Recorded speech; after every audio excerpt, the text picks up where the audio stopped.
Hi there, I've had a few microtonal projects on in the workshop recently. You may have seen a recent video where I made a 6-string bass with 17.7 frets per octave, and in this video we've got another microtonal project on the go. And this one is actually going to be converting an ordinary guitar neck into a quarter-tone microtonal neck. So I'm going to talk through the process of measuring out the frets, slotting for them, and then installing them and leveling them afterwards. So let's get started on it now. So here's the guitar which we're going to be working on today. This is a Squier Jaguar with 2 humbuckers in, and it's got this cool metallic blue burst finish. And we're going to be adding some microtonal frets to it today. I've already got my fret wire ordered. I've taken a measurement of the existing wire, so we're going to add the new ones, and hopefully you won't be able to tell the difference. But the first job we're going to do is take this neck off, because it's going to be much easier to work on like that. So just going to take the strings off first, and if you're in need of a string winder, I can recommend this Music Nomad one. It actually works and fits the tuning machines, rather than some of them would just keep sliding off and they're not very useful at all. But this one's really good and speeds things up a lot.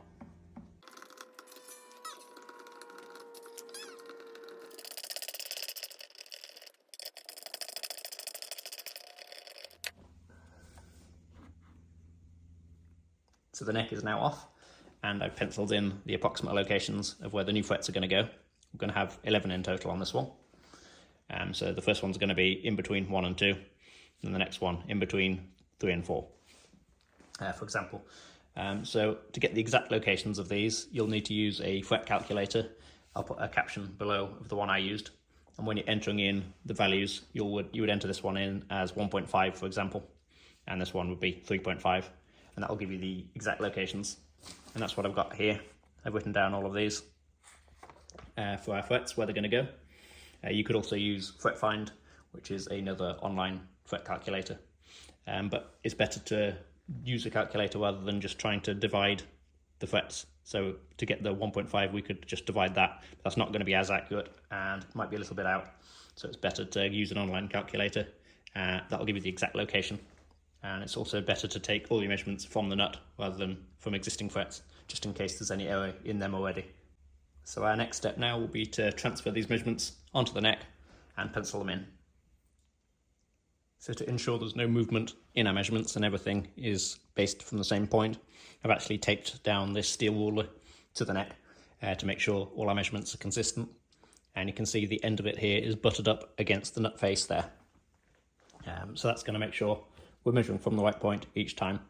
So now it's just a case of marking in our frets, and then we're going to cut them. And I'll be using a mechanical pencil with a 0.3mm lead to mark these.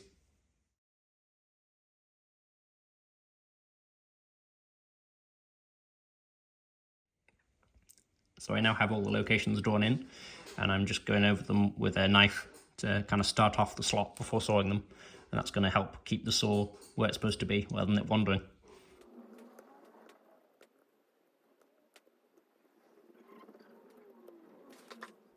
So now we're moving on to actually cutting the fret slots. And I'm doing this in a bit of a different way than I normally would, because if this was a scratch build where I was starting off with a blank fretboard, the fretboard would still be square all the way up, not tapered, and obviously there wouldn't be any frets in the way either. So that would use an electric setup for that with my electric miter saw. And that'll be nice and simple. But this one is a bit different because it is already tapered and it's already got frets in the way.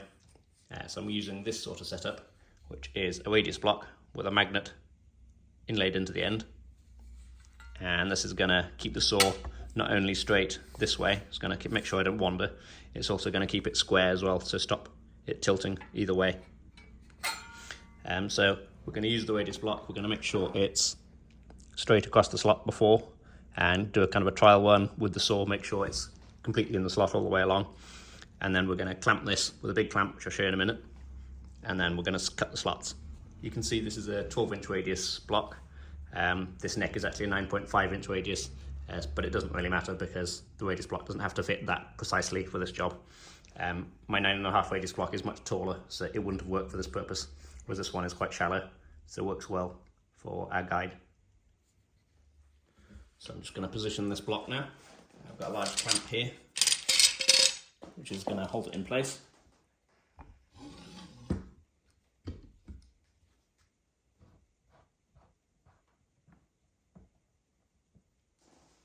And we're going to double check that that's all nice and square now and straight across the neck. Okay, that's good. So we're ready to cut now.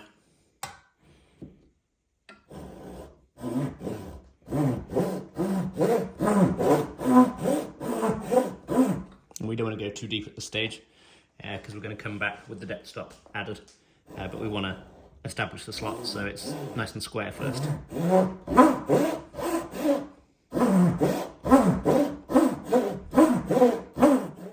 And we're now on to the next slot.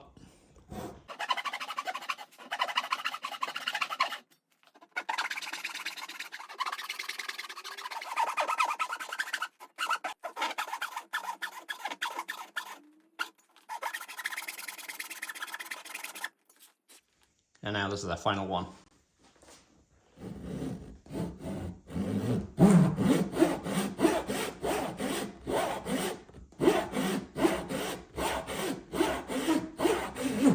So you probably have noticed on the others that I've been stopping quite often to check your depth, because you don't want to cut too deep.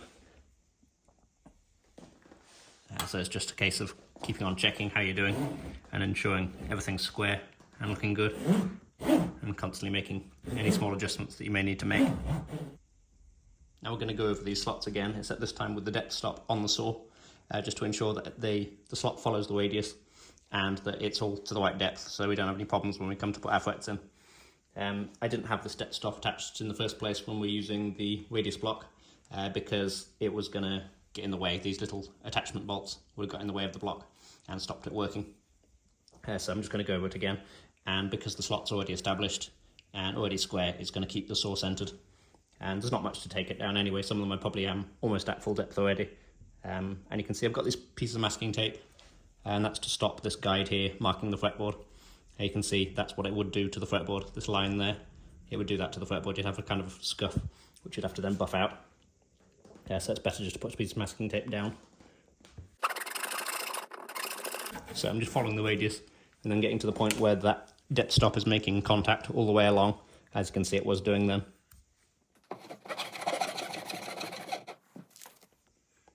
So that's the slotting now done.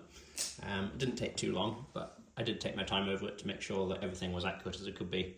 It's well worth spending a bit of extra care and attention on that bit, because you really don't want to get one in the wrong place. So everything went nice and smoothly, so I'm glad about that.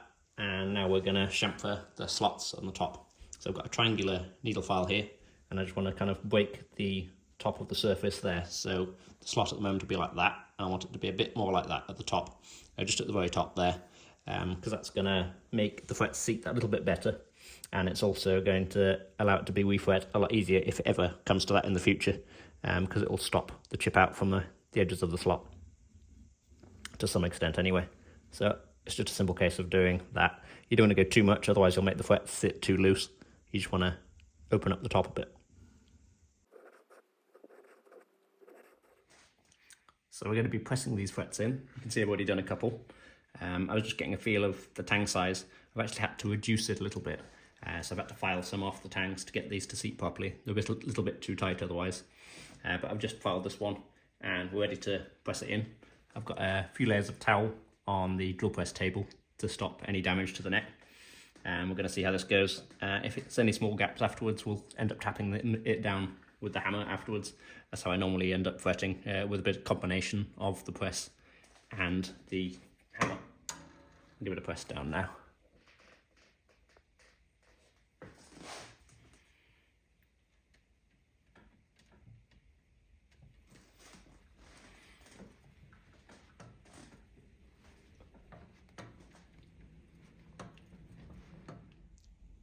So that's gone nicely, there's no gaps under there, so we're going to go on to the next one now.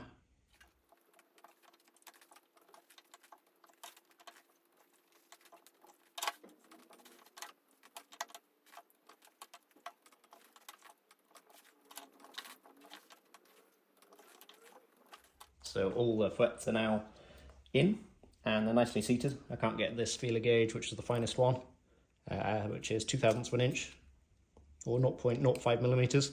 And that's not going under at any point along the fret, which means they're all nicely seated against the wood.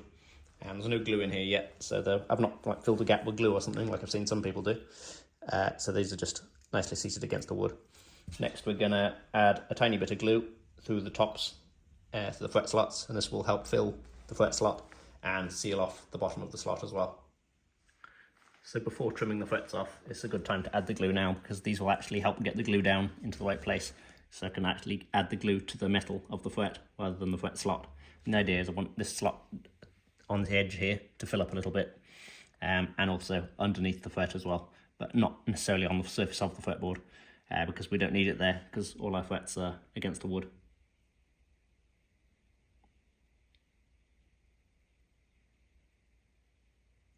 There we go, that's just going to run down there now. I'm using one of the whip tips or pipettes on the end of a super glue bottle, and this is water thin super glue, so you've got to be careful with it because it kind of has a mind of its own sometimes and runs all over the place. So that's why the little tip on there is a good idea to keep control of it. So we're just going to repeat that on the other frets now, and then do the other side as well. Now we can go ahead and clip these back.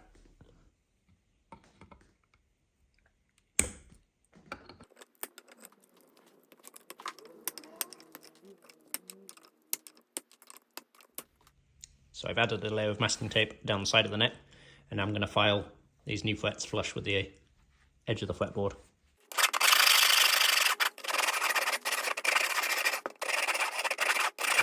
So I carry on going with that coarser file until I start touching the masking tape, and then I take the masking tape off and go to a smoother file, which won't matter as it glides along the finish, it won't damage it. So this takes a little while because it's so fine, it takes a while to cut the frets, but you also won't damage the finish, which is obviously a very good thing.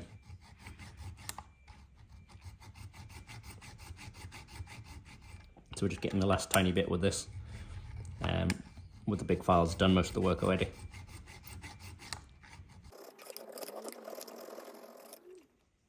So we're flush on this side now, and now I'm going to cut the beveling. So I'm just going to do this freehand because it's something I've done a lot before, but if you don't feel confident doing that, you can get those angle blocks which holds the file at an angle, and then you slide the block along and the file keeps at a consistent angle. I've done this so many times, I can actually just get the angle by eye.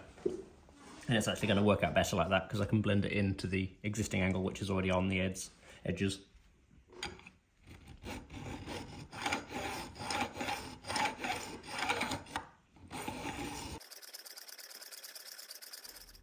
So the frets are now flush on both sides, and we've also beveled them. My next job is to knock off the sharp corners off the corners of them. I'm actually going to do this on all frets, even the ones that I didn't add in.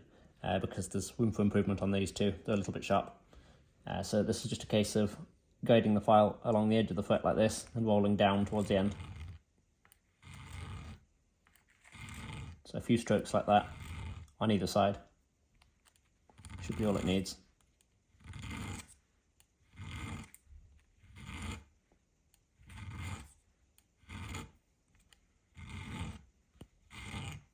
And we'll do the other side.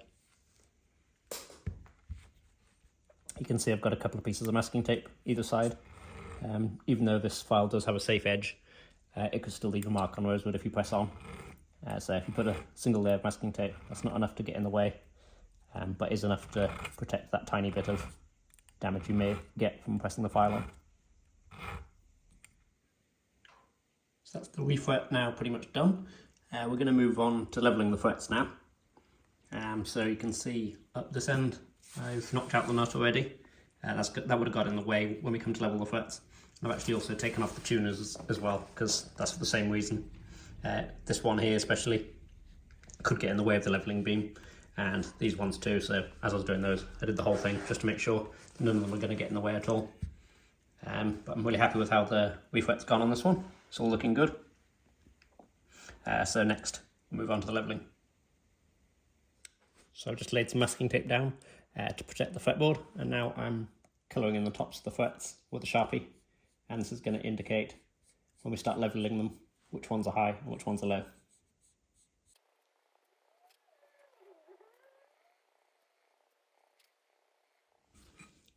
So we're ready to level now, and I'm using a StewMac fret bar. It's the long one, so it's pretty much the length of the fretboard, and this is loaded with 320 paper. I've already made sure the neck is dead straight, and we're going to be leveling along the string paths. So we have to imagine there's a E string on there now. We're going to level down that, and then that's how you create the best shape for the fret tops. If you use a radius block, you'll actually end up with less than optimal results. So filing down the string paths is always best.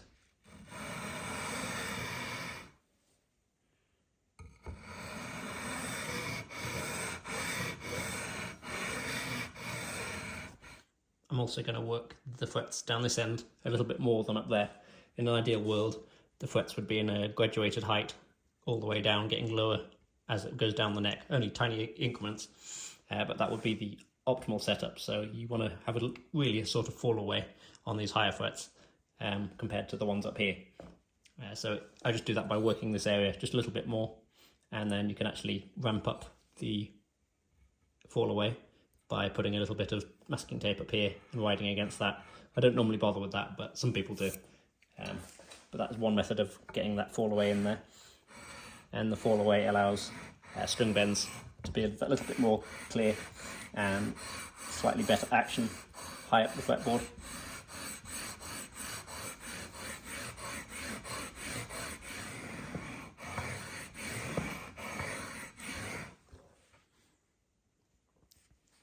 So these are all level now, and you can see there's no marker remaining on tops of the frets. And that means we're all level, and I've also checked this with a straight edge as well to ensure everything's as it should be. So we're next going to change the paper on the fret bar, and we're going to go for 400 next, and we're going to be moving it in more of this sort of motion. And this is to remove the scratches left by the 320.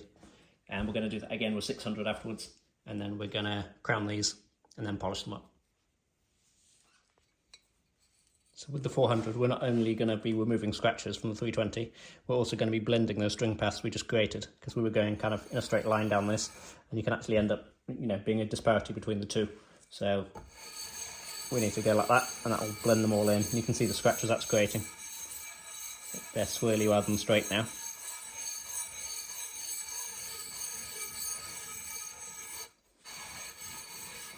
And you can see all frets are being hit at the same time as well, which is good because it means everything's level. Okay, so we followed up with 600 then, and now we're going to crown them. So you can colour them in again if you want to. I'll do this to demonstrate, but it's not actually 100% necessary like it is with the levelling. Well, it's not 100% necessary then either, but it's more necessary. But with the crowning, you can actually see where you're getting and where you're not without the marker, but I'll demonstrate to show the shape of what happens. So you can see we've got a flat tops on these now because they've just been levelled, and then this will, you can see that black strip getting narrower now. So I'm going to repeat this, keep going backwards and forwards until there's just a tiny little line on the top. Should be able to hopefully see.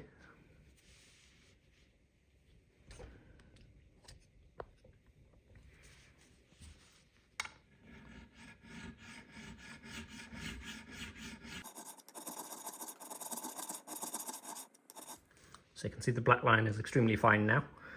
So that's this fret done for crowning. So we'll go on to the next one and repeat that many times.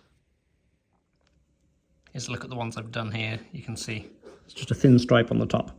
It's best to leave definitely some there, because if that black stripe disappears, that means you're out of level again. So you've actually taken material off the top then, and that fret won't be level. So it's the best idea to leave a little bit there, and then how much you leave is up to you really. The finer the point on the top, the better really. It looks better, and also your intonation will be better. Difficult to measure, but it's a very fine line there on these ones. So these ones are done now. We're going to carry on going all the way up here. So these are all crowned now, and we're going to move on to polishing. We're going to start with 400 grit paper, because the file we were just using, the crowning file, is 320 grit. So the sides of these will have 320 grit scratches on, even though the top is already sanded up to 600.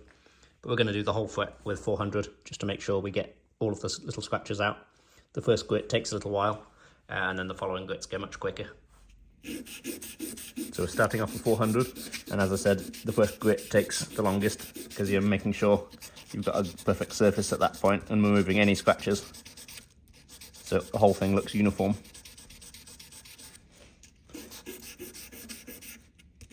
When we move on to the higher grits, we can just sand the whole lot in a row. But when you start off, it's good to be very thorough. Make sure you don't miss any, because you'll see them as you polish the frets. As they get shinier, the scratches will start popping out. And you'll have to go down a grit then to get rid of them. That's how they should look like when they're done with the 400. So you can see there's no other scratches other than the scratches we just created with the 400. So I'm going to carry on going now and get the rest of them done. And now we're going to repeat that process with some 600 paper. Except this one is going to be much quicker because we're not actually trying to remove any big scratches, just the scratches from the previous grit. So we can just use it like this. So we're doing multiple frets at a time this time rather than individual ones.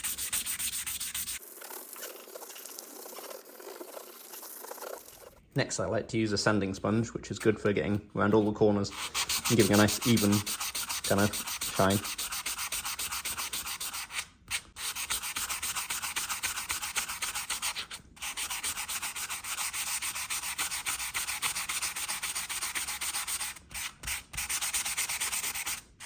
This conforms to the fret shape really well, so it gets a nice even polish.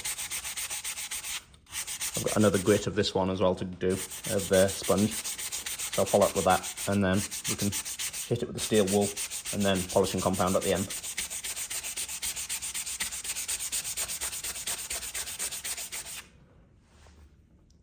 And here it is after that second grade of sanding sponge, and also after some steel wool action. I actually do the steel wooling away from the workbench. I actually do it in my workshop doorway, just to make sure there's no problems with steel wool fragments getting everywhere, because it can do, and then it'll get stuck to pickups and things like that, and lots of people don't use it because of that, but I just make sure I keep it well away from where I'm likely to have anything else. So now we're going to polish this with polishing compound and a Dremel, and then they'll be done.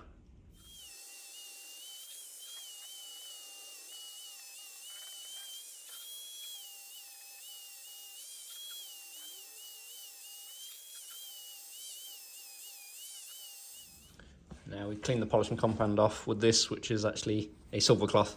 So this actually has a very mild abrasive in it as well. So this gives it the final polish as well, as removing this black stuff.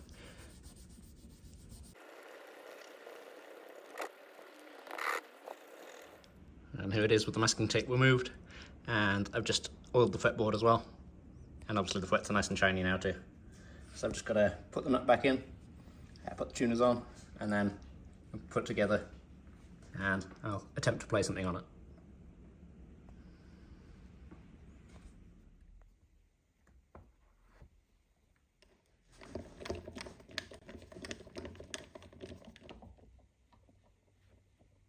So the plan was to have some time with this guitar to be able to make something up on it and demonstrate how it sounds. But unfortunately the customer's going to arrive in about 45 minutes to collect this guitar, which doesn't leave me any time to come up with anything to play on it. So I'm just going to play a few notes on it so you can kind of hear the intervals.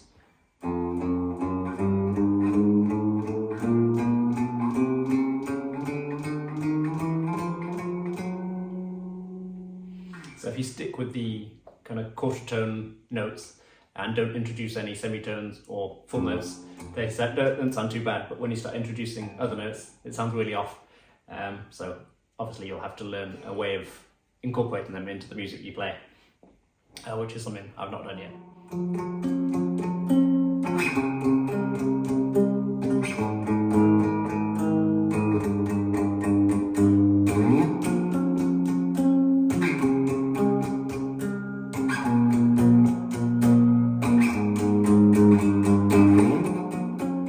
Has now been collected, and that's the end for this video now.